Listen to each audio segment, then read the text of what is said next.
Well, it's another day, It is another day. and we've lost a great one.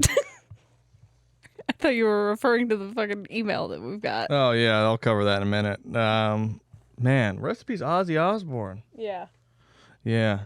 I just hope that the devil's hungover. Because Lord knows. The devil knows? Satan knows? I don't know how it works. Ozzy's definitely partying down in hell. No, and, yeah. and he loves it. Yeah. They're like, your throne, your majesty. Prince of Darkness. Hello, my name is Fred Steer, and welcome to Hot Graves and Omens with me, as always, my lovely co-host. It's me. Hi. It's Taylor. Hi, Tay. Hi. I was looking through some news stories to cover, and instead I went to go check our email to see if anybody sent any emails, and we got more hate mail, so that's good. Dear H.G.O. staff, yours was a fictitious mockery of the 1972 Judy Kendall UFO abduction case. Sorry, but I prefer a more serious YouTube documentary and couldn't sit through this fly-by-night program with its foul language, ridicule of the witnesses, and giggles. I will not be listening to your Vogel podcast ever again. You lost potential subscriber. We lost another one. Well, sorry about that one. I don't know what to tell you. First of all, Just know that you're not the first and you're not the last to send me an email like that, and I will laugh about it every time. okay, so I like that it says HGO staff as if it's not just us. First of all. Second of all, that's what we make, documentaries. Yeah. Mm-hmm. Thank you. Yeah, that's definitely what we make is documentaries. Nothing else. Documentaries, because when you watch these episodes, you know that we take everything 100% serious, as one should. That's why our set looks this way. That's why Taylor's wearing a shirt that says positive energy. That's why I just, I make a lot of crude jokes. Mm-hmm. It's because we're professional documentarians. Yeah. We're making documentaries, guys. Yeah, it's not documentaries. We've said, I think I've said it before and I'll say it again. We treat this podcast like when we talk to you guys, that it's not like a traditional podcast of us being like, we're going to read you the story, but we're doing it as if you're in the room with us. You're our friends and we're telling you this insane story. Also, it's a comedy podcast. It's a comedy podcast.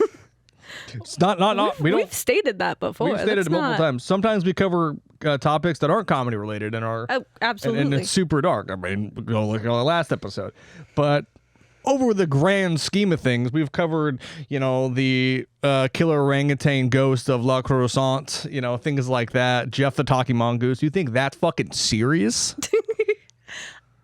You know what? Maybe he just needs to give one of those episodes a try versus this one. No, we lost or any them. of the other ones. We lost them. Well, lost a great one. Lost a great one.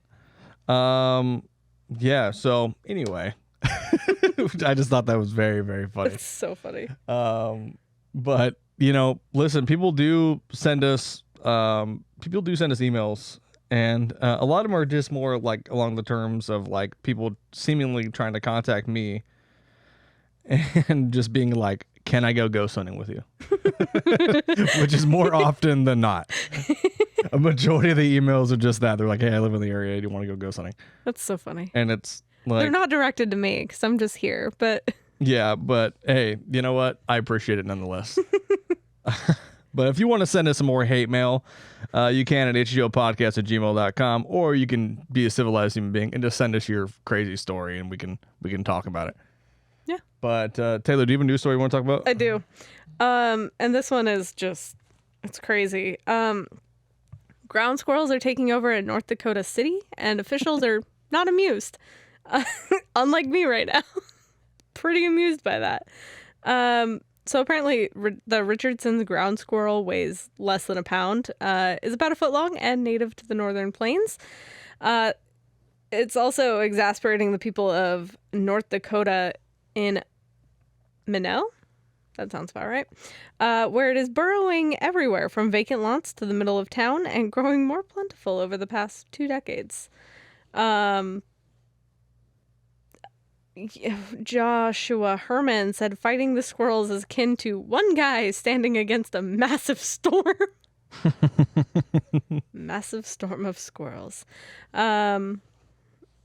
he says, quote, "If I'm trapping but my neighbor isn't, well, then we're not really going to get anywhere with it long term." Apparently ground squirrels have just been an issue in the city for 20 years. They're just struggling with squirrels. And they're not happy about it, I guess.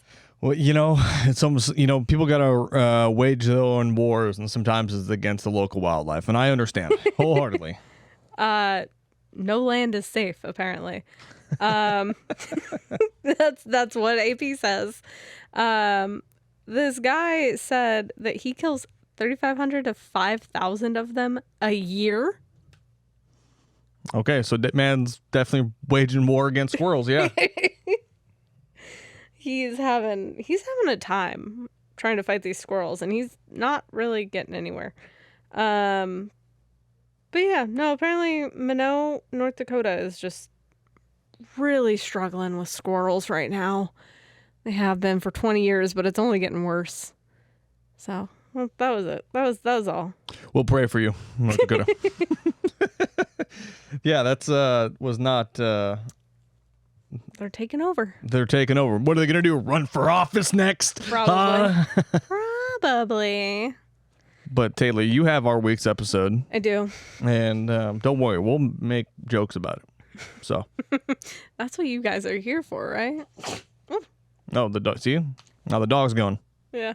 Everyone's here. Just hanging out. So are you ready to get into it?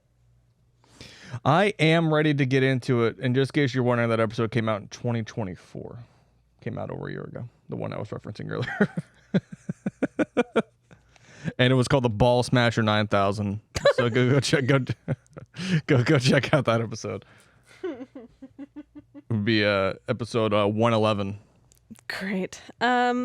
So we have talked about aliens from pretty much everywhere. US, Canada, a couple weeks ago it was Australia. We've even talked about like Western Europe, right? It's like England. That's what I was trying to think of. I was going to say Europe again, and I was like, that's not right. We've talked about a lot. Yes. Right? So we've not really talked about Eastern Europe. Kind of that verging into Asia, because like Russia is like so in a weird spot. Sure, and we know we've referenced like certain Russian incidents, like one being like the UFO that appeared over a base and activated all their nukes, and yes, or deactivated their nukes. There's one or the other. I know it happened in the U.S. and happened in Russia, but yes. And honestly, this first story I'm going to talk about might be wilder than some of the other ones we've covered. Okay. And it doesn't involve like abduction or anything. It's just very weird. So are you ready? I'm ready to get into it. All right. So we're going to talk about the Tunguska event in 1908 Serbia. So this is 117 years ago. And it's still kind of a hot topic between renowned scientists and experts. And after many, many, many years of investigation, there's still no like complete consensus or agreement, even loose agreement, between these scientists and experts from countries all around the world on what the object was or its origin. Yeah, I'm actually somewhat familiar with the Tunguska event. Okay. I when you said the words, it immediately popped into my head immediately what it is. Yeah. I'm not going to say anything because obviously I want you to read the story. Yeah. But I have some beliefs on what it possibly was. Okay. So the one thing about this event is that all the evidence available about the event, or all the evidence available about this event, both supports and contradicts every theory given, except for one. So let's get into it. The Tunguska event was a powerful explosion that occurred in a kind of desolate area near the Tunguska River in Russia on June 30th, 1908 at like 7 a.m. Yeah, 117 years ago. Mm-hmm. That's what I said. Yeah, it's crazy. Yeah. And one thing that's like kind of, well, I guess we'll get into it a little bit more, is one thing that I find really interesting about this event is, it's 1908. I understand that it's desolate, like Serbia, Yeah. but there's surprisingly like a lot of like records and accounts of kind of what happened during this time. Yes. But then nobody has a definitive answer what happened. There's a reason for that. So yeah, I mean, there's a lot. We'll dive on in. Although the cause of the explosion is subject for debate, here's what we know factually. The burst flattened an estimated 60 million trees over a 2,150 square kilometers. That's a lot of fucking space. Yeah, that is a lot of space. That's bigger than like the whole entire like DC area. That's insane. Like, is a lot. Different studies have yield varying estimates of the object's size, but there's general agreement that it was a few tens of meters across. So, at 1,000 kilometers before this thing hit Earth, or like blew up, rather, it didn't really hit Earth, you can get a sense of the magnitude of this event by comparing observations made at different distances. Seismic vibrations were recorded by sensitive instruments as much as 1,000 kilometers away. And then at 500 kilometers, observers reported deafening bangs and a fiery cloud on the horizon. 400 kilometers, this object passed across the sky. It approached the horizon, where it was consistently described as appearing like a pillar of fire and then replaced by a cloud of smoke rising from the ground or a cloud of ash on the horizon.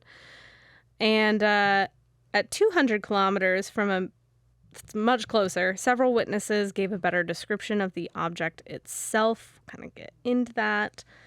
Kind of always like those inconsistent colors mentioned: white, red, flame-like, bluish white. At 170 kilometers, the explosion, the object was seen in the cloudless daytime sky as a brilliant sun-like fireball. Thunderous noises were heard, and at distances around 60 kilometers, people were thrown to the ground or even knocked unconscious. At 30 kilometers, it was about the closest that people were to this thing. You had reindeer herders asleep in their tents. They were blown into the air and knocked unconscious. One man was blown into a tree he later passed away from his injuries.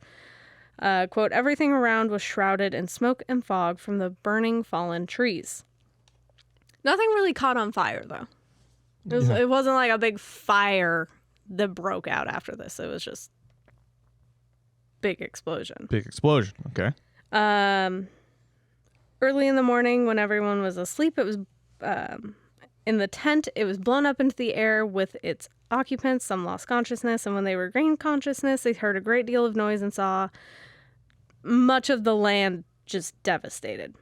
The ground shook, and incredibly prolonged roaring was heard. Everything around was shrouded in smoke and fog. Eventually, the noise died away, and the wind dropped. And then most of the reindeer rushed away and ended up getting lost. So, hundreds of herders of herders' reindeer were in the like general area with Ground Zero, and those reindeer ended up like not making it because it was a fucking huge explosion. Just looking at pictures, I'm like, Jesus Christ. Many campsites and storage huts scattered in the area were destroyed. And some people are going to try and say that this was caused by a meteor that impacted the Earth. However, there's no crater. Yeah, that's one thing that was really quite odd about the like looking at photos and stuff of the blast site and how there's no crater. Mm-hmm. There's nothing at the impact site aside from the downed trees. Yeah. I mean, there's like a clear circle. Yeah. Where there's nothing. I don't know if that's from excavating or whatever. Post. Yeah, it's probably that, and the downed trees just decaying over time. I mean, I don't know. It was pretty much just a forest torn down with a hole in the ground. Not really a hole in the ground, just a big fucking section that doesn't account for the mass destruction of said forest. No rock, no metal, or well, no like iron, you know, like those big like meteors that hit the ground and they're made of iron. Yes. None of that. There's conflicting evidence that supports many of the competing theories, ranging from an asteroid, a comet, antimatter particles, and contact with a mini black hole, as well as a futuristic weapon discharge. I mean, we speculate all that, but could it have just been the like the largest like baby shower in the world, you know, like a gender reveal party, you know? Could it have just been that? Probably not. I don't think those were really popular around 1907, 08. Yeah, because Serbia and the whole area in 1908 and basically middle of nowhere Russia was super known for gender reveal parties. So I don't think it was. It wasn't. So there's also some evidence that was supposedly collected by scientists at the time that was confiscated and concealed by the Ministry of State Security. Does that name ring a bell for you?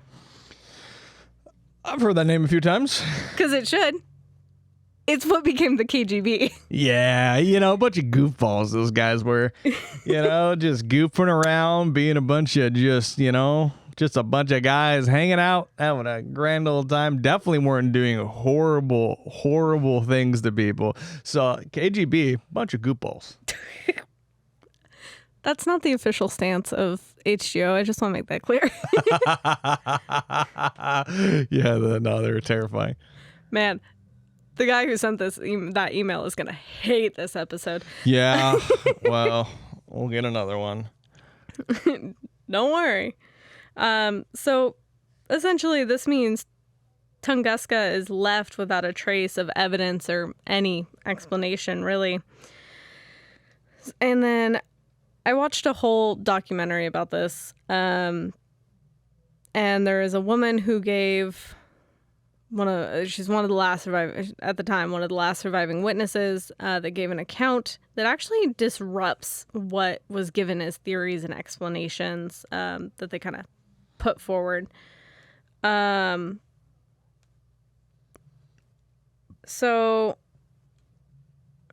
apparently I fucking, what the fuck did I do here? Yeah, like I said, hey, professional documentarians, Fred and Tay, we know what we're doing, all right? Okay, so the documentary I watched, there were two people talking. One was a woman, and then the other was a colonel from the former Soviet Union KGB. He admits to being an accessory in a covert Russian cover-up to conceal crucial evidence. He explains he was a crucial part in helping conceal what was reached by Russian scientists as the true nature for the explosion, that Tunguska actually bears the scars of an interplanetary spaceship crash site. Prior to the crash, it was noted there were a lot of atmospheric changes, such as an unusually strong aurora borealis and solar halos. And it's not 100% connected, but the changes in the explosion pretty shortly after leads one to consider that they probably are connected. One eyewitness account, comes from a woman. She stated that the object that crashed looked like a long chimney on its side with a tail of fire. She states it looked like it was coming down, but then angled up for a little while, and then she was positive it changed its direction. I don't know about you. That don't really sound like your casual comet or meteor. Your normal asteroid behavior. Yeah, I know a thing or two about asteroids. I don't. But, like, it's quite odd. They don't generally change direction. That's No, not usually. Unless they're Or like, ever. man, I forgot the fucking milk, and then they gotta go and make a hard turn. Like your asteroid just has to go back home because it was like, did I turn off the oven? Mom says I can't crash into the planet right now, and I gotta go home. But she's not the only one who like gave this account. There were supposedly 900 witnesses in the area who gave a very similar account. This might be one of our like most well like witnessed like things that we've talked about. I mean, there was Linda Napolitano, who, I mean, a bunch of people saw that one as well, but they say anywhere between 700 and 900 witnesses, which nonetheless, that's still an absorbent amount of people. So it's physically impossible for a meteor or comet that's being pulled down by gravity to change its direction. They don't do that. The gravity is too strong. It's not gonna like sit and then be like whoop, whoop. Like they don't do that. The eyewitness accounts signal that this object did not act like any natural occurring phenomena that we know of. Accounts describe the object going over the mountain ridge, and for a few seconds after, it seemed like the world had ended. The explosion led to a flash that filled the entire sky. A woman states it was so bright that when she put her hands up over her eyes to cover the light, she could see the bones in her hand. You know what that reminds me of? It's because when I was looking at kind of looking at like the Tunguska event, like the photos, and they speculate, like you said it was between like 5 and 50 megatons, right? Of kinetic force, right? I haven't even said, but the documentary I watched said about 40. So for reference, the bomb that was detonated over Hiroshima was 15 megatons. I had that in there. Oh, my apologies. Well, we'll cover it again. Yeah. Do you have anything about the Tsar bomba in there? The what? The Tsar bomba? Doesn't sound familiar. The Tsar bomba is the biggest nuclear device ever detonated on planet Earth. Yeah. It was 50 megatons. Yeah. It unimaginably like big. Yeah. Right? Yeah. And we were talking about how like the witness covered her hands with her eyes. Yeah. Because they were so bright, and she could see the bones through her eyes, or with her eyes closed, see her bones through her hands. Yeah. It reminded me a lot of when they were actually testing the nuclear weapons, and they were doing them in the Marshall Islands, right? Like Bikini Atoll, right? Yeah. And one of the survivors that was on one of the British vessels at the time, when they were all basically out on this deck when this thing detonates, right? And they were advised to like cover their arms like this over their eyes. Yeah. And he did this, and he said it was so bright that he could see his bones through his hands, or like basically look through his hands and see his bones, and like that reads the exact same way of like sounds like a nuclear bomb going off. It does. But it's like, is it aliens? Is it a really big rock? Like Right. But it's super weird. It is super weird. Yeah, so the blast was equivalent to like 40 megatons, and I even have it in here. That's approximately the size of the largest thermonuclear bomb. Like, yeah, it's astronomical. Yeah, so how much this was, like how much force was packed behind this.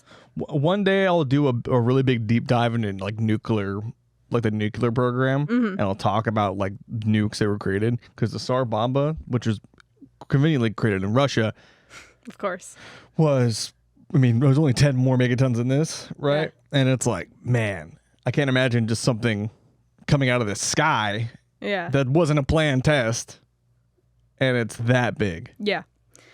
Yeah, so the explosion was so massive that it was over 2,000 times the explosive power of the atomic bomb dropped on Hiroshima. And initially, due to concerns of World War I, as well as internal conflicts in Russia, an expedition to the site wasn't led until 1927. The evidence, however, was still there 19 years after the explosion. Trees were snapped like toothpicks and arranged in a radial pattern away from the central impact. However, no crater. There was no trace of meteorite anywhere. No broken rocks. Anything that would be like, oh, a fucking meteor came down and smacked us. You know, How they say in go all fuck, bud. You know that you can't even tell that a meteor came through and just fucking smoked us. You know, the one Canadian Russian scientist is there. Yeah. I need to like turn my auto rotate off. I keep fucking myself up. So yeah, there was, however, many pieces of metal fragments embedded in the surrounding trees, which were subsequently collected. It's also important to note that many who lived closest to the crash site were reported to have died of an unknown illness with symptoms not documented in the region before.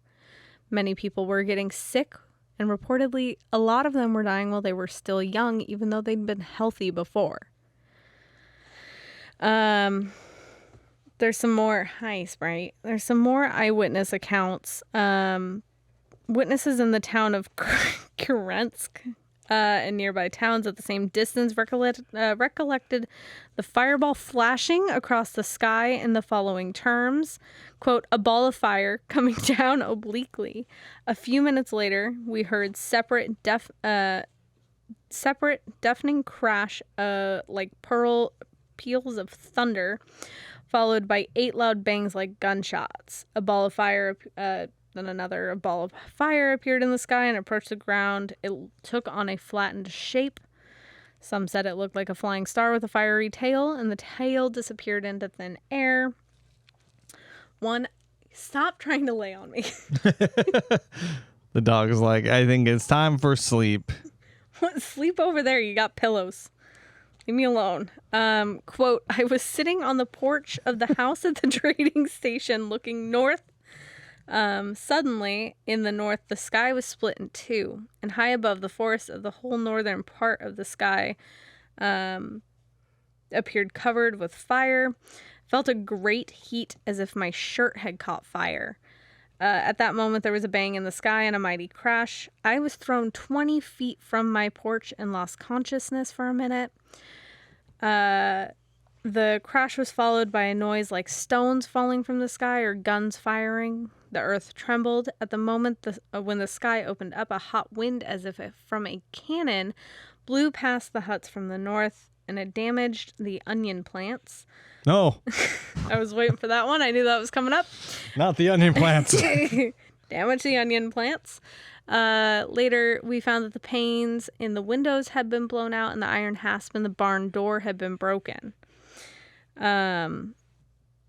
Another said, quote, I saw the sky in the north open to the ground and fire poured out. The fire was brighter than the sun. We were terrified, but the sky closed again, and immediately afterward, bangs like gunshots were heard. We thought stones were falling. God damn it. Struggling here. Reading on the tablet is fucking me up. I don't know why it's fucking me up so bad. So we thought stones were falling. I ran with my head down and covered because I was afraid stones would fall on me. So basically, there's a lot of shit going on, but everyone has kind of a similar consensus, right? Mm-hmm. So, in Irkutsk, Siberia, Yes. 900 kilometers away, Uh-huh. an observatory reported very unusual disturbances in the Earth's magnetic field, along with geomagnetic storms occurring just after the explosion. So, there's some fucky shit going on. Yeah, there's something really weird is happening. And it wasn't until after World War II that they could have any explanation as to the abnormalities. Okay. Why, you may ask? Why? Well, it wasn't until they compared aerial images of the atomic bombings of Nagasaki and Hiroshima to the site of Tunguska. They were eerily similar, aside from Tunguska being much, much larger. Not to mention, survivors of Nagasaki and Hiroshima exhibited identical symptoms to those in Tunguska. That is very strange. Radiation poisoning. Yeah. Yeah. Yeah, that would make sense if people just randomly who were naturally healthy then suddenly began to experience, all of this random ailments and brought problems with their health. Mm-hmm. Hit your vape. Hit your vape on camera. Hit your vape on camera. Not anymore. Man and Cam. See, what happened was that they were clearing a place for an In-N-Out burger. Probably not. Probably not. See that save I did? Okay. Thanks. Yeah, you're welcome. Yeah, so you're panting so loud. Please stop. Sorry. If you hear it in the background, she's warm and I can't do anything about that.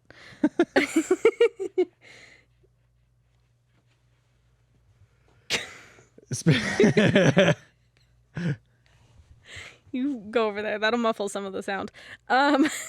See if you wide shut. We're just sleeping against it now. Yeah.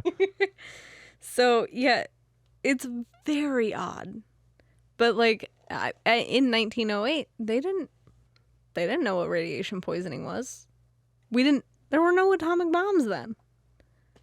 Like, so, yeah. So it is weird to have hundreds of people getting sick after this explosion. However, when Stalin found out between the similarities of Hiroshima and Tunguska, he had some thoughts. He went crazy. Stalin went crazy? Yeah. Shocking. Are we surprised? Yeah, I'm even just looking at photos or like a rendition of like, I keep bringing up the Tsar bomb because it's the biggest device ever detonated, and it's the closest thing that we have to the size of this incident. And when Tsar Bomba detonated, it actually created a smoke plume that went up to 200,000 feet. For reference, Everest is around well over 20,000 feet, and an average commercial airliner is around 30,000 feet, 35, 40,000 feet at most. So you give it I would say if we're just kind of basing it off just Tsar Bomba, 180,000 feet into the atmosphere? Ish? Yeah. Yeah, no, it's big. Like the scale of which this explosion happened is insanity. Yeah, no, it wasn't a little drop on the dot, it wasn't just kind of like well, I don't know, do you have reference to the most recent meteor impact in here? I have the one to Arizona. Okay. So talking about the one, because we were talking about how this happened in Russia. In 2013, there was a meteor strike in Russia as well. If I can get my thing open here. I'm an old man. That's so valid. Are you going to hold it 1,000 feet away from you? I am. So on February 15, 2013, a house-sized asteroid came roughly 20 meters, and it was roughly 20 meters in diameter, exploded in the atmosphere over Chelyabinsk. Oh my God, Chelyabinsk. I'm sorry, dude. I'm already reading about other things. So it happened in Russia, but it was equivalent to 500 megatons, and occurred over 14 miles above the ground. It's fucking huge, and there's actually a video of it. Yeah. So now imagine this thing is 500 kilotons, right? Yeah. Now put that into megatons, which is 1,000 kilotons, right? Yeah. And then you do 50 of those. Yeah. So it puts it to scale. So if 500 megatons or 500 kilotons is the size of a house, yeah, and it detonates over this town and fucks all these windows up and all these houses up, right? Unimaginable. Mm-hmm. I mean, the guy talked about being on his porch and getting thrown 20 feet in a different city too. This wasn't. Yeah. This is not like he was like right next to it. He was not super close, actually. That would be the equivalency of like you live like 20 miles from the airport. Yeah. And a plane lands and you get thrown across your house. Yeah. It's like, what are we talking about? Can you please lay down? Pretty please. The dog is dogging it up. She doesn't want me on camera anymore. She says, I'm tired, Mom. Sleep on the floor then. I don't care. Figure yourself out, but you're not you're not leaving. So I don't know what she's doing, but it's your turn to deal with her. So when Stalin found out about the similarities of Hiroshima and Tunguska, this is an actual quote. He went nuts, and he actually suggested that it may have been a UFO testing out a new weapon that he could make use of or have something to use against the Americans.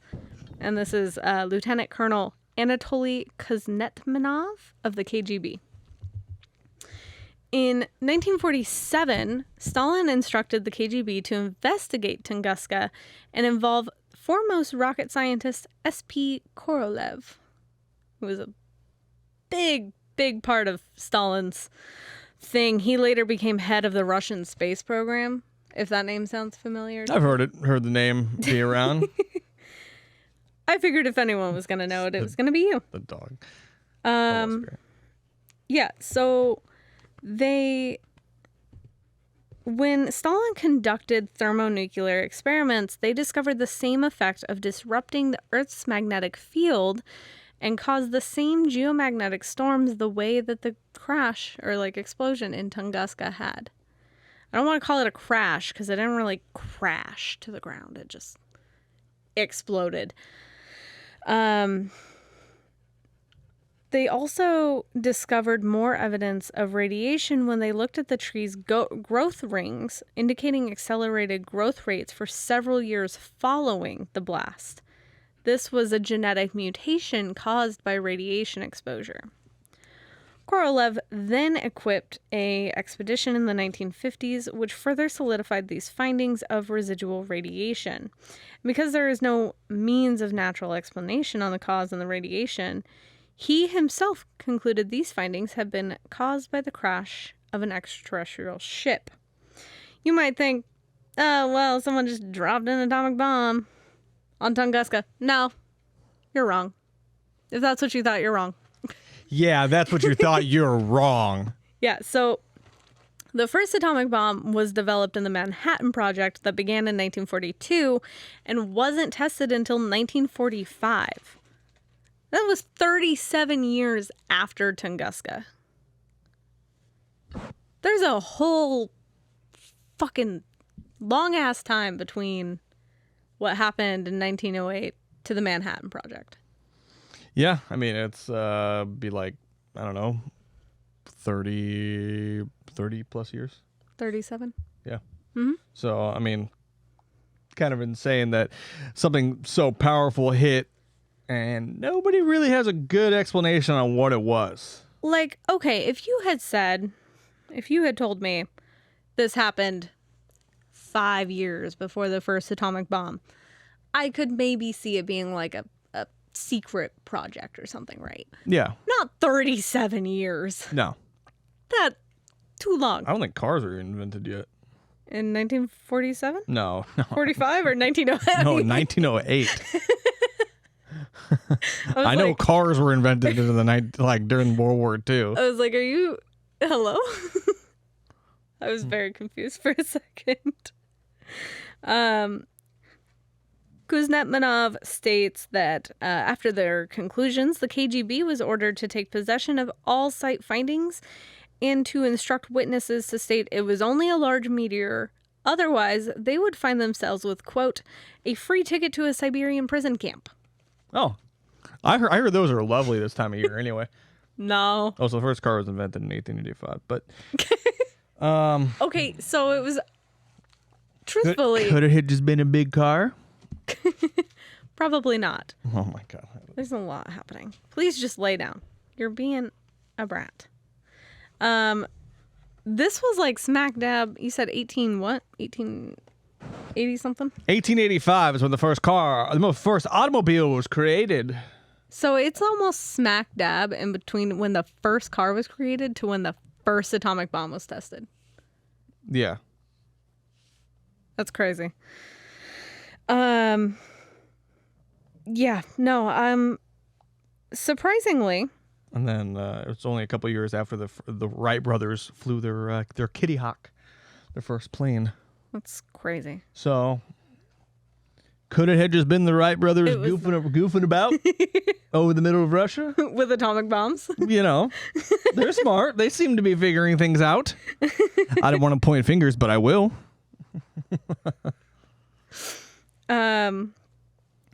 Yeah, so a lot of people not wanting to find themselves with a free ticket to a Siberian prison camp said, yeah, no, it was a meteor. I don't know what the fuck you're talking about. Huh? Immediately forgotten. Yeah, I mean, it's easy when the government just tells you, hey, forget about that thing. Otherwise, horrible things will happen to you. You just go, no problem. I'll forget everything. What were we talking about? Big rock or something. Cool. Yeah. Is it cool? Cool. So the reason they did that is because they were certain that they would find ship remnants or alien body parts, and they did not want to share any findings with the Americans. Are we shocked? Yeah, I mean, Russia was not very. I thought we always had a really good relationship with Russia. Always. I'm doing nothing. Man? I thought I had enough time. You didn't vamp long enough like you usually do. Oh, I'm sorry. I'm trying to be a professional documentarian now. So, my apologies. I'm not. Do you think a planet took a big shit and then it fucking fell on the No, I don't think that happened. Anybody who thought this show was like smart, you're wrong. Sometimes we do cover stories that we do really are like, hey man, let's be super analytical and talk about this. But sometimes it's stories like this where it's kind of more, it's up to conspiracy more than it is. And so I'm just going to keep making fun of it and making jokes. I'll make jokes, semi-professional funny man, Fred Stewart. So it wasn't long after this that TAS, which is a government-controlled newspaper, released that the stance had changed. It was not a UFO crash, but a comet or asteroid crash instead. Kuznetsov states they did, in fact, take possession of the metal fragments. He, however, did not find out what they were or what the story was about them. His job was simply media control and witness intimidation. That was his only job. That sounds like a fun job, to be honest. I mean, media control, witness, Yeah, he was one of the guys that was like, don't fucking talk about it. Yeah, I mean, it'd be kind of fun to be like, I would just threaten people, but threaten them with a good time. Just be like, hey, buddy, you keep talking about this alien business, and I'm going to have to take you out for a nice date with some drinks over a scenic outlook. You wouldn't like that, would you? They're like, no. If you keep talking about it, you're going to find yourself with a free pass to Chuck E. Cheese. Oh, God. Please, no. Yeah, so, I mean, also, Kuznetsov actually, it's on video, him talking about this. We know he's not around anymore. We know that, right? Yeah, I'm sure he's all right. I'm sure Russia did not like that. Nah, I'm pretty sure he's doing just fine. Just fine. He's not. He's so fucking dead. So fucking dead. Yeah, I'm sure he's doing all right. Because, we know Russia. They're not going to like that. I'm familiar. And you said earlier the KGB was dismantled in what, 1991? Yeah, they were dismantled in 91. So, not the KGB, but the USSR. Oh, okay. Well, depending on, I don't know exactly when that video was taken, but it looked like it was fairly old footage. Dude's not around. I'm sure he's all right. Probably not. Probably not. So everything was sent to a secret testing facility in Vanavara, and nothing has been heard about it since, as often happens when you send things to a secret testing facility somewhere in your country. Happens here in the U.S. too. You looking something up? No, I was just more just reading about the USSR, but Oh, okay. because I thought you were looking up when the KGB wasn't a thing anymore. But I mean, why would you help me out? Oh, okay. When okay, I can look that up for you. Sure. You're usually so on it that I just expected at this point. You know, it's just what I thought. Because usually I bring something up and then I'm like, well, when was this? And usually you're just on it. Not today, folks. Well, ceased operations December 3rd, 1991. So. Oh, okay. So right when the USSR. Yeah, but I'm sure they didn't cease operations around that. They just changed the name. Probably. You know. Yeah, I mean the video footage that I saw, it was probably from 50s or 60s. Yeah, so it was probably fun. He was probably fine. Yeah, I mean he's dead now. He's probably been dead, but he's dead. He's certainly dead now. Well, yeah, but so the story that was now being portrayed was that an asteroid about the size of a 25-story building, right, entered the atmosphere and due to friction heated up to 1,000 degrees, exploded, and disintegrated into a huge ball of fire. Cool. They say that this happened about a mile above the ground. Yeah, and like I was talking about the other meteor, how just it disintegrated above the ground, which was captured on video. Yes. And it was about the size of a house. Yes. So you get a 20-story building. 25-story. 25-story building. Mm-hmm. And just dead, just fucking disintegrated over top of a house while it's traveling at who knows how fast. And it's going to cause some kinetic issues. Now, I'm going to get into nerd talk again real quick. Sounds good. So, during the Manhattan Project and its testing, they tested how a nuclear device should be detonated to cause basically maximum damage with the minimalist size, yeah. Right? And eventually they when they dropped it on Nagasaki and Hiroshima, they did an air bomb where it, instead of hitting the ground then detonating, it uses the kinetic force as it comes down and gets to a certain point, and then it detonates. There's some mumbo jumbo science stuff that happens to it. Basically, just a more kinetic force kind of blast out in a certain kind of way.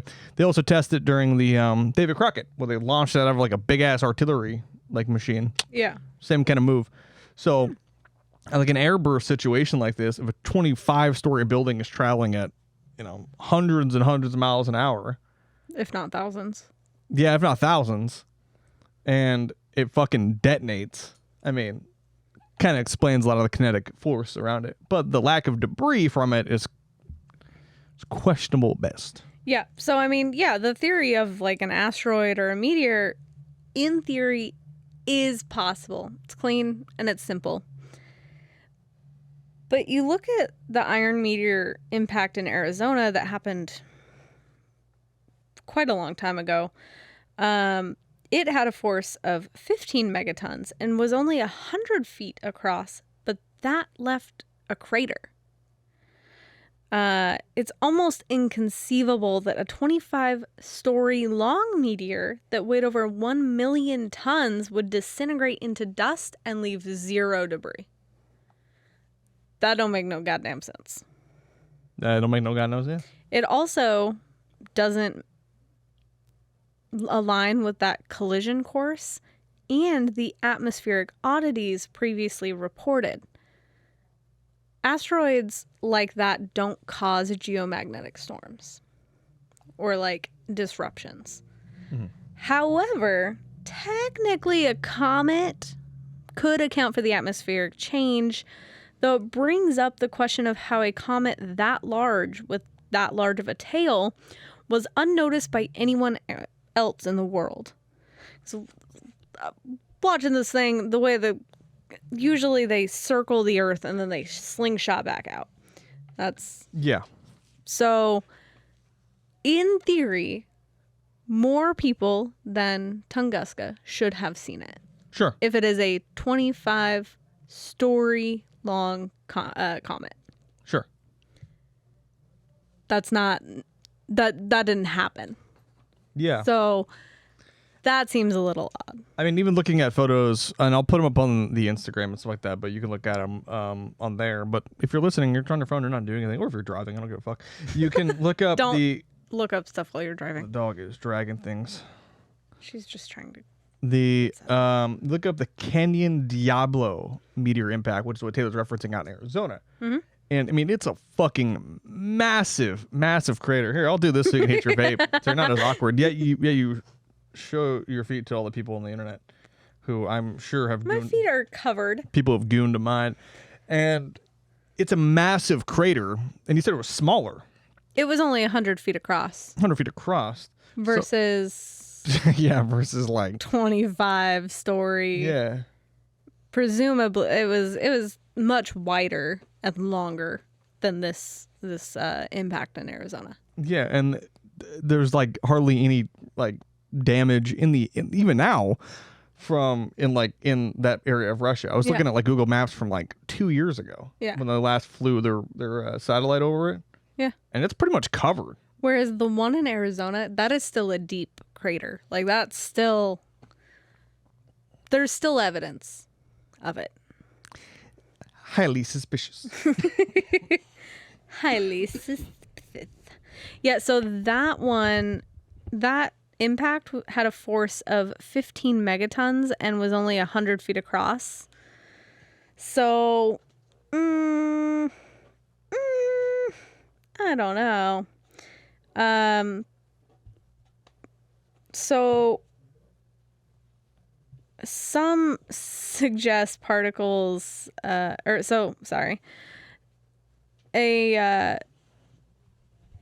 comet should have been noticed, but also the radiation that comets have, they don't have them in those levels that were being found in Tunguska. Yeah, they don't. I mean, I know they're highly radioactive, but not to the point of being that of An atomic bomb. of Sarabamba. Yeah. Yeah. So yeah.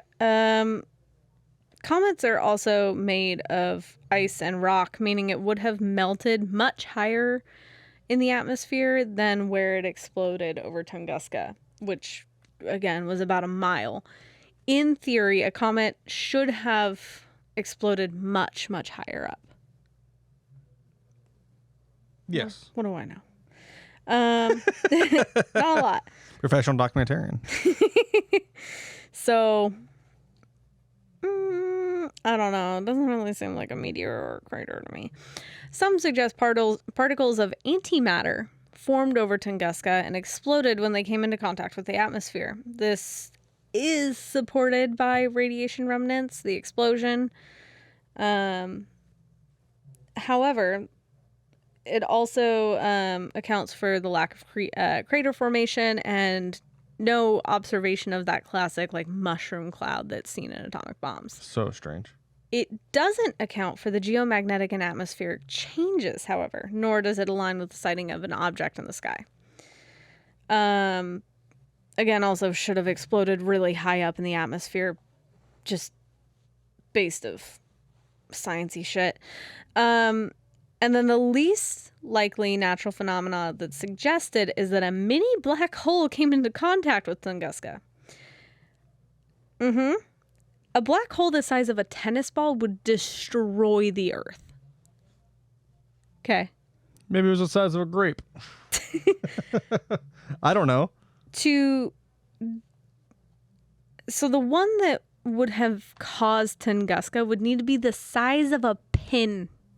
Not a pinhead. A pin. Huh. Tiny. Which is virtually impossible due to one to form that small based on the gravitational pull that would be needed to even create it. That's right. People would rather suggest a pin-sized black hole formed before they would suggest an alien crash site. How's that make you feel? You know, there's a lot of... It's not birds. It's a pin-size black hole. I believe it. What are you talking? I mean, like, we're at the point now in society where disclosure of like aliens and secret government programs has been broadcast to the public. Mm-hmm. We know we've done it. We've talked about it. Mm-hmm. It is no longer a hidden possibility that it was a thing that may or may not have been happening. It's been proven in front of Congress that, like, hey, we've been doing this. Mm-hmm. Been doing it for a while. And you know what everybody kind of did? So, yeah. Went, whatever. So with this, I mean, might as well just go like, yeah, dude, some fucking big-ass alien craft crashed down in the middle of Russia. You know, the U.S., you know, the Russians, the KGB, we seized it. You know, we tried to process it. Maybe it was fucked up. Whatever. Yeah. That's it. I would rather that and then them just being like, you recovered it, and, you know, maybe we did recover some alien life forms, but they've since been destroyed, or we did recover something, but we're not able to like really use any of it because it was so damaged. Yeah. Sure. Then I mean, then you know what the general public would do? Yeah. I don't think anybody cares anymore. Yeah.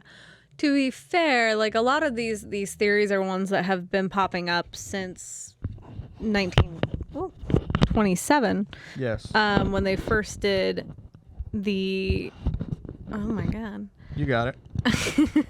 When they first... Love that noise. I am so sorry. When they first did their expedition out. So like these are theories that have been floating around for a really, really long time. In a time where they didn't want to disclose anything for fear of whatever. But listen, to say it was a fucking pin-sized black hole, is ridiculous. No. Who the fuck is gonna believe that? People who don't understand science, I guess. I mean, it's the same thing of when we covered years and years ago. We did some of our UFO stories. We talked about how police chased a UFO for 40 miles, you know, and it was just like slowly going over the top of trees, and there was like, you know, a bunch of cop cars following it. Yeah. And then they finally call the government, and once it disappears over a mountain, and the government goes, "Oh yeah, what you saw was a planet." It's like, do you think we're that fucking stupid that people are going to believe that? Or are you just going to say that and then people are going to be like, what? And then just pretend that and be like, well, they're never going to tell us anyway. Yeah. I don't know. I don't get it. Those are all the like natural phenomena. However, there is one theory for a man-made cause. And can't wait for you to hear this one. Some suggested Nikola Tesla's lab in New York. Uh-huh. I'm familiar. Created a beam of electricity that was a demo for an admiral at the North Pole, but instead overshot it and created the Tunguska explosion instead. Honest to God, I believe that over the fact of it being a pin-sized black hole that appears. I'd believe that over anything. Because Nikola Tesla, another fascinating individual. Yeah. Like, I mean, he was kind of fucking around with a whole bunch of crazy stuff. Yeah. But, I mean, maybe, you know, if he did fuck up and, like, was like, yeah, we'll see if we're going to send this lightning bolt of electricity across the earth into the North Pole. Yeah. That overshoots it and blows up in the middle of nowhere. And fucks up some trees and some people. But I believe that over a black hole. The size of a pin? Yes. Yeah. So, once again, unsurprisingly, there's a lack of merit for this theory. Even present-day science cannot create the electrical energy required for this to be feasible. Again, a thermonuclear blast of 40 megatons. Even if this could theoretically be generated, sending such an electrical charge through the ionosphere would have ripped away half of the planet's upper atmosphere and would have killed all life on Earth. That also doesn't explain the formation of the trees and the lasting radiation. But yes, Nikola Tesla in New York caused the Tunguska explosion. Honestly, that's not the craziest thing I've ever heard said. Hold on. I don't like that. Yeah, well, I mean, that's what I was saying. It's like, I'd believe that over, over them saying a black hole opened up. Listen, there's things that people say now that sound crazier than that. I've heard crazier things said to me in public than that. But still, how could, huh? I don't understand. So now the only viable explanation for all the evidence plus the cover-up from Russian government is a exploded nuclear or ion-powered engine from a UFO. The explanation of the descent, then angle upward, and then like that upward angle that happened, can be explained by NASA's own study of spacecraft re-entering the atmosphere. Yeah, it's when they kind of flare, right? Yeah, so re-entry can only be accomplished within a 2-degree angle of descent. If it enters too shallow, the craft enters but noses back out of the atmosphere, similar to like skipping stones across like a pond. Mm-hmm. Kind of that. Yes. And you just keep going. So the theory of it being a UFO says that the craft was skipping over the atmosphere and attempted a course change, which resulted in coming in too deep and then subsequently overheated. That would account for the explosion, the residual radiation effects on the trees and people, along with the explosion. So Russia said it was a mile above the ground. All the other eyewitness accounts say it was about 6 to 10 kilometers in the atmosphere. This also accounts for the geomagnetic changes, lack of crater and meteor fragments, as well as the metal fragments left in the tree. Or in all those trees. So we don't know all of it. Mm-hmm. But I have a pretty good fucking guess. Wasn't Tesla. I'm going to go to a limb here and say probably not. Wasn't a black hole. No. Wasn't antimatter particles. No. And it wasn't a crater or an asteroid or a meteor. So what you're saying is you think it was, in fact, the Wright brothers throwing wrenches off their aircraft to see what would happen. Yeah. I believe you.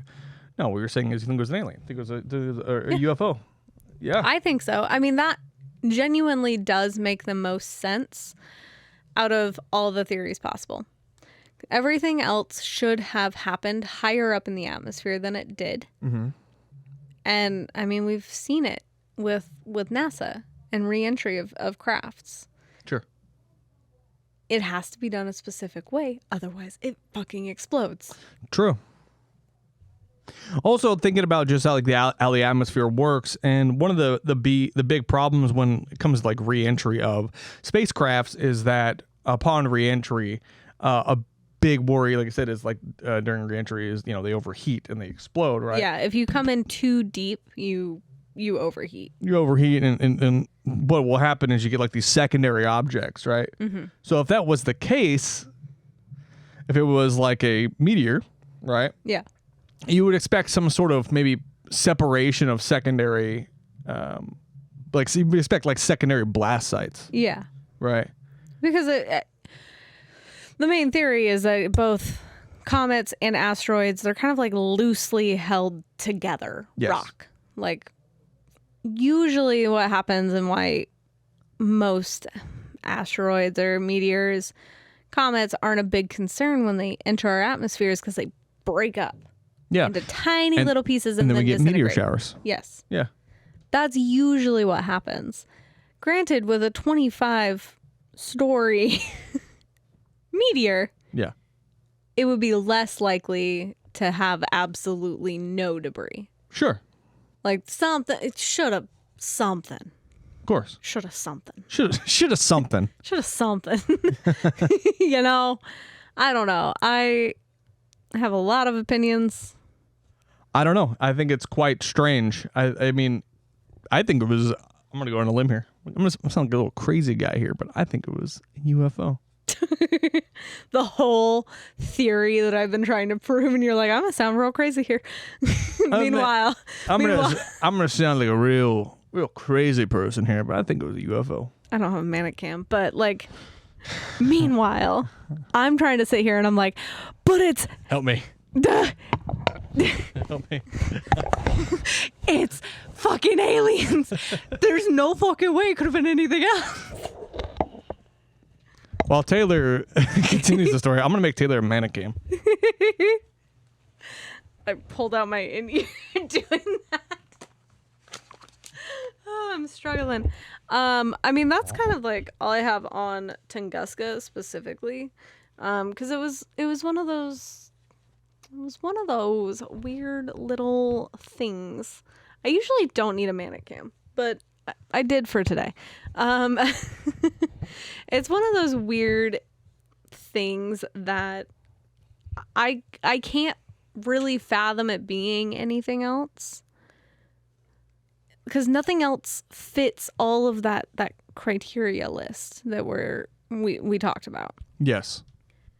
Most things don't have enough radiation for radiation poisoning to the scale that it did too. My only point of contention in this entire story, only point of contention is the lack of like crater during all this. Well, so it exploded like in the sky. Yeah, like an airburst, but even still, you know, It is super weird that It's there's no. highly weird. It doesn't. It is high strangeness. It is high strangeness. Super fucking high strangeness, dude. Fucking blaze it up. I mean, just like I said, like talking about like nuclear devices and them detonating, like the airburst. I mean, there is some crater.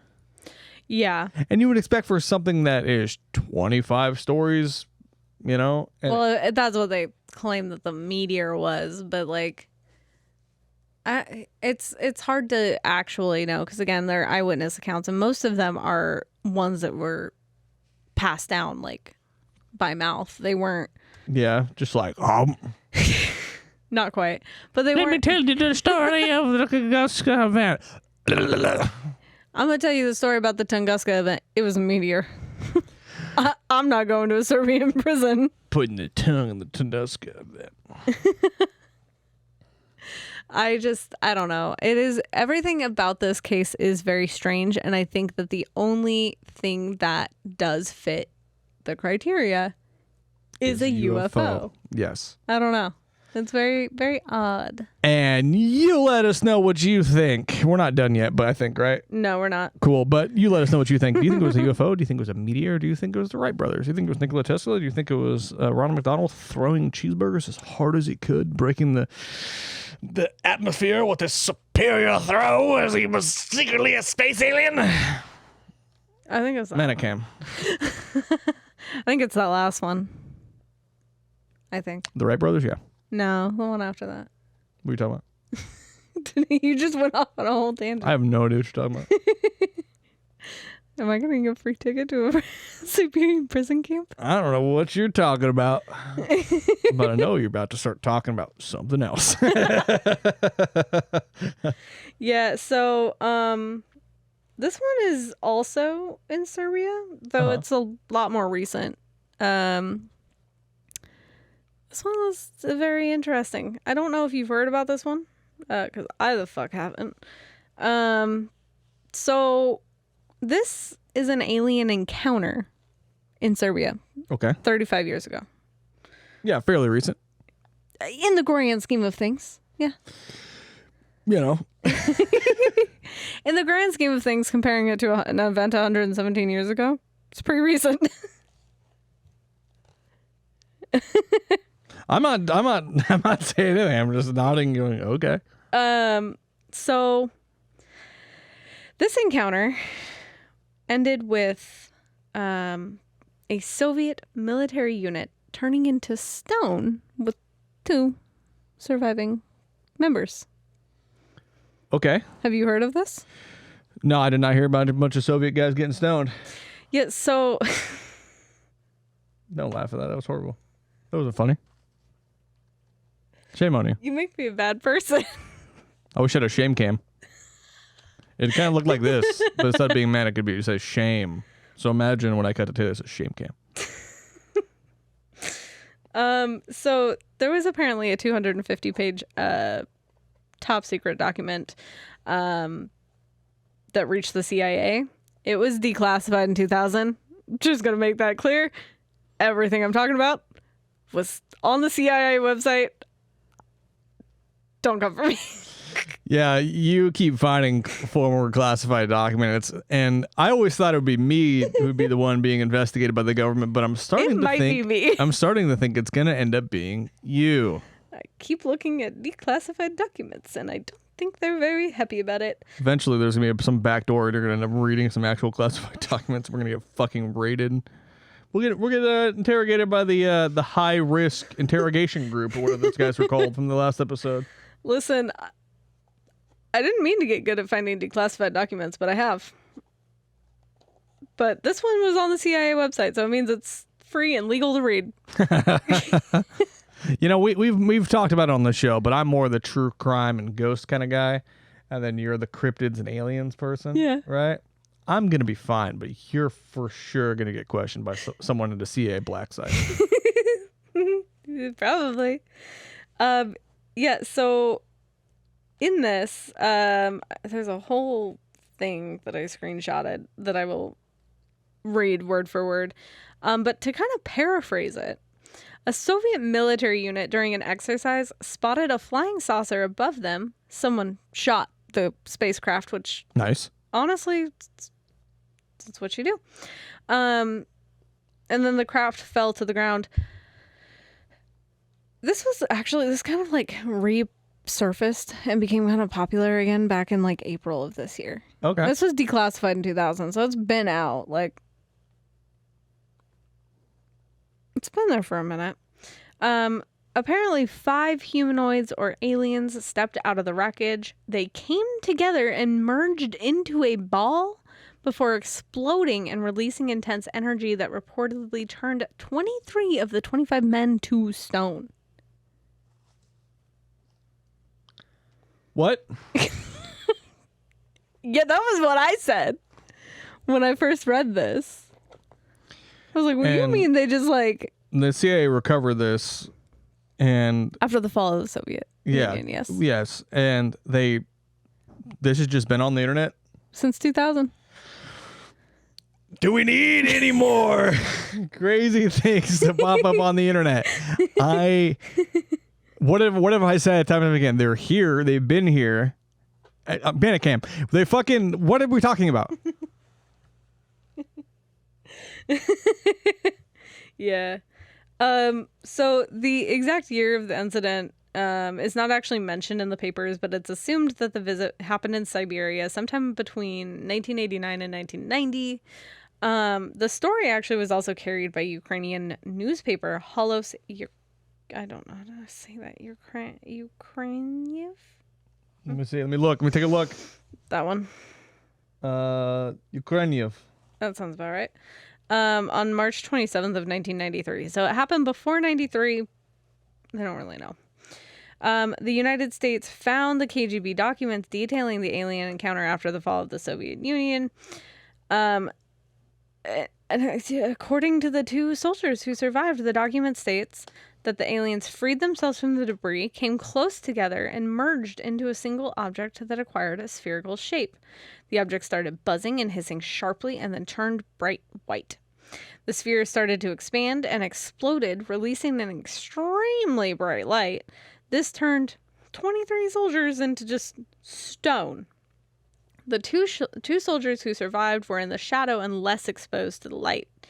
The remains were transferred to a secret scientific research institution near Moscow, and the stone in which the soldiers were transformed had almost the same molecular structure as limestone.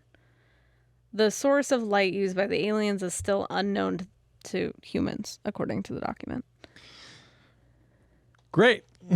That's fucking terrifying. Isn't it? Yeah, that's like the last one was like, oh, isn't this a fun kind of random conspiracy? But this is fucking scary. It's scary. Imagine it's you, your buddy, and then your 25 other bros, and you're going out to go investigate this craft site, and these. Well, they were doing a military not operation, but like they were just out Training. Yeah, training. And they saw a fucking craft. One shot it and it said, "No, I didn't like that." And they fucking like there's some childhood show where like multiple people would like transform into one thing. What was that? Think like Power Rangers? They didn't really transform into Well, they anything. turned a though. giant like Gundam thing. Sure, yeah, they Power Rangered it. Okay, that's pretty cool. That's Is terrifying. that the scientific term? Yeah. Okay. Yeah, no, That's what it says in the document. Is they Power Ranged they it. go, by definition, they Power Rangered it and turned into a Gundam. And instead of a Gundam, they exploded and turned everyone into rocks. Except for two of them. Except for two of them. Imagine being like the guy who like shot at it and he ended up being the one that survived, and then some other random guy, and he's just like, oh, fuck. Like, how do you explain that to your bosses? So I shot at a weird thing in the sky and it came down and turned everyone into rocks. Except for us. My bad. I fucked up. So yeah, I just want to show you. It's a whole document. It is CIA documents. We'll have them on our Instagram. And it even says up there, CIA.gov. So there's that. So yeah, so this whole thing basically says after Mikhail Gorbachev dissolved in 1991, the KGB top secret intelligence administration, a lot of material from that department found their way abroad, and in particular to the CIA, as reported by the authoritative magazine Canadian Weekly World News. U.S. intelligence obtained a 250-page file on the attack by a UFO on a military unit in Serbia. So this is literally just a snippet. The whole 250-page document is not out there. I just found this one page. Oh, fun. So I don't know why the rest of it's not released. Release it. Yeah, don't Release worry about. the Don't file. listen. Don't worry about releasing any other important files. Release these ones instead. I want to know more. Yeah, everyone's in the streets shouting, "Release the files! Release the files!" This is what they mean. This is what they mean. Definitely. Not the New York financial guy on this island. Yeah, no, definitely not. But you should probably release those first, then these. Actually, release them both at the same time and see which one gets more clicks. I have a feeling I know which one. I'm just saying, like, it's a good way to cover up all the alien stuff. Is you release that, everybody in Hollywood is pedophiles. I'm just saying. Yeah. I'm not saying that I work for the CIA, because if I did, you wouldn't know. But I don't. I don't. Even I don't believe you right now. That's why I'm the best fucking CIA agent they have. No one believes me. Immediately spoils it. No one believes me. So the file contains not only many documentary photographs and drawings, but also testimonies by actual participants in the event. One of the CIA representatives referred to this case as a, quote, horrific picture of revenge on the part of the extraterrestrial creatures, a picture that makes one's blood freeze. According to the KGB materials, a quite low-flying spaceship in the shape of a saucer appeared above a military unit that was conducting routine training maneuvers. For unknown reasons, somebody unexpectedly launched a surface-to-air missile and it hit the UFO. Fell to Earth not far away, and 5 short humanoids with large heads and large black eyes emerged from it. They chose the wrong aliens to fuck with. They fucking shut out the Greys? Yeah. Yeah. That's like the worst people to shoot at. Yeah. They're not really known for being a bunch of sweethearts. They're not the fucking Nordics. Like, yeah, listen, like, if they had shot at the Nords, I think they'd be upset, but, like, they would talk out their feelings, I guess, because that seems like something they would do. Like, oh, sorry, you shot me down. I don't know why I'm Canadian. But you know, You gotta be Swedish at least. so like, oh my God, you shot me down. I'm so sorry. But so sorry you had to waste your missile on me. I'm so sorry about that. Anyway, we talk about the planet and we love each other. Meanwhile, the Greys are like, just want to turn into a fucking bomb. You know, like they literally just like they fucking. They didn't even try to communicate. No, they did not. Yeah, so they emerged from the crash. It stated that in the testimonies by the two soldiers who remained alive after freeing themselves from the debris, the aliens came close together and then merged into a single object that acquired a spherical shape. That object began to buzz and hiss sharply, and then became brilliant white in a few seconds. The sphere grew much larger and exploded by flaring up with an extremely bright light. In that instant, 23 soldiers who had watched the phenomenon turned into stone poles. Only 2 soldiers who stood in the shade and were less exposed to the luminous explosion survived. The KGB report goes on to say that the remains of the UFO and petrified soldiers were transferred to a secret scientific research institution near Moscow. Specialists assume that a source of energy that is still unknown to Earthlings instantly changed the structure of the soldiers' living organisms, having transformed it into a substance whose molecular composition is no different from that of limestone.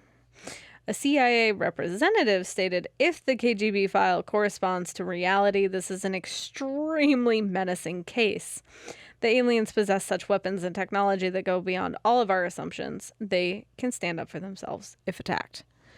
So not only do we have a KGB document stating aliens fucking blasted these people into limestone, but then we have the CIA like, oh fuck.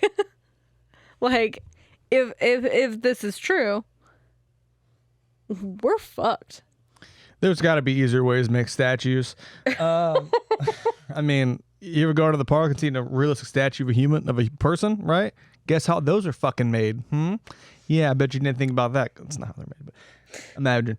I mean, that's terrifying. Yeah. Because, I mean, with humans, it's pretty simple. We take things and explode, we drop them on each other, and they explode, and we die. Or we sling balls of metal and lead at each other at 2,000, 3,000 feet a second. Yeah. And we bleed to death and we die. Mm-hmm. But imagine being able to turn your enemies into rocks. That would solve issues for sure. Yeah, it sounds like something the Greys would do. Just not talking to anyone and then just being like... They were like, we were just going to abduct you, but... We were just hanging out, but I guess we got to fucking crash out a little bit. Okay, listen, to be fair, they were provoked. Yeah, I'm not saying they're in the wrong. I'm just saying... Someone shot a surface-to-air missile at them. I think they had the right to retaliate. I'm just saying if someone launched a missile at my car and I survived, I'd be pretty pissed off. Only pretty pissed off? I'd be pretty peeved, yeah. Peeved? I'd be pretty peeved. The whole thing is very, very insane, but also this is probably why you don't attack aliens, is because they are much more equipped for that than we are. That's why I keep a bottle of KY jelly in my pocket just in case I am abducted. That way I'm always ready. They're not going to use it. I mean, if I ask nice. Maybe give them a little kiss on their lack of mouth. You know, maybe kiss them on their weird big eyes. Don't kiss their eyes. I don't know where to kiss a Gray, but I'd like to find out. If you've enjoyed this episode, probably where their mouth be sure to like, share, subscribe, rate us 5 forehead. stars on your listening app. Go ahead and follow us on our socials, HGOPodcast on all socials, being TikTok, Instagram, and Threads. If you want to send us more hate mail or send us an actual email, something we can read at the start of the podcast, email us. HGOPodcast@gmail.com. Share us your thoughts about aliens. Share us your thoughts on, or share some of your stories. I would love to be able to read some listener stories. I think that'd be fantastic. Tell us your thoughts on the Judy Kendall episode. Yeah, Judy Kendall episode. Tell us how you thought about that. The Ball Smasher 9000, episode 111. I don't even remember the context. I vaguely do. I don't. It was like, it was over a year ago. But if you I'm blanking out again. HGOPodcast@gmail.com. You can follow me directly on Instagram at iHuntTheHaunted. I'm also on TikTok. I'll pass it off to Tay. Hi, you can follow me on TikTok and Instagram at LunarThrill. I also am occasionally, very occasionally, on Twitch. I gotta get better with that. I gotta get better at streaming. I just don't. And then you can also follow our dog at Spirit the Turf on Instagram. Spirit the Turf. She's not always sleeping, I promise. We do go out and do things. But sometimes she just wants to lay on the floor. Not do anything, I guess. Yeah, that's all I got. Pretty plain, simple, and easy. Yeah, and we're slowly working on doing some other stuff for the channel. We talked about doing HGO gaming, bringing that back, so we can be nice and scared. Maybe beyond the Omens, but we'll, when it's out, and we'll try to do it regularly. That way, we have fun, because I would love to be able to play scary games with you and watch you just panic. Because I don't get scared by games. You can play them. I'm not playing them. I'm not playing. I'll sit here. I'm not playing them. Give her commentary. Like, oh, fuck. That's what a lot of it is. Yeah. That's about it. That's about all That's about what it is. But remember to stay spooky. Stay haunted. And don't shoot surf stare missiles at the grays. They'll turn you to rocks. And remember, we're very serious documentarians. Very serious documentarians. I'm going to introduce myself like that next episode. All right. See you later.